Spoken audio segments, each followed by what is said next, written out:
The beauty scientists, Dr. Kirsty Hamilton and Dr. Roy Kim. Real beauty without the hype. How do you prepare skin in advance of a more intensive treatment, like a resurfacing procedure? Really, I prefer prescription skincare as opposed to just medical grade skincare, but both can work. What we're both trying to do is we're trying to increase the thickness of the dermis and get your skin ready to heal as quickly as possible. And of course, sort of simple things like avoid the sun, use sunscreen, quit smoking, things of that nature also help to prepare your patients and the skin involved. I agree. I ask patients to avoid significant sun exposure for 4 weeks before and 4 weeks afterwards. So that means no ski trips, no beach trips. You want to make sure that you are not tan. So you want to be the fairest version of yourself, whatever that may look like. And then I do like putting patients on pigment blockers, melanin production blockers, because I think that just helps avoid any issues with hyperpigmentation after the procedure. Yeah. And even more common sense things before the procedure would include, hey, let's control acne if you're prone to adult acne.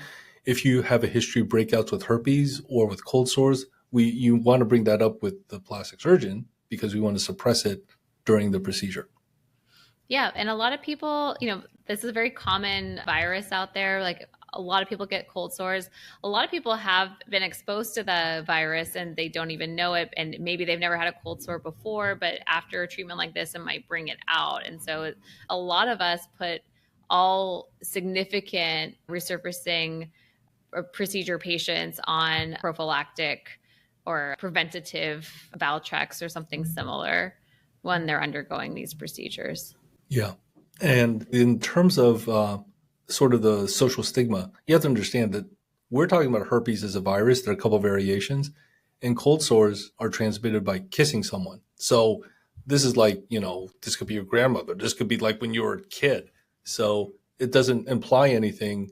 A high percentage of American adults have herpes zoster. So this is not something that, you should be ashamed of. If anything, you're in the very minority if you don't actually have it. Yeah, I agree. That's why people are so protective of people kissing their babies, because you can Yes. transfer it. So, a grandparent kissing the little baby and boom, there you go. So a lot of people have the herpes simplex virus, the cold sore type virus, and it's just never been activated. So just because you never had a cold sore doesn't mean you should skip that medication. Absolutely. Yeah. And so that's one of the key things before you get into resurfacing.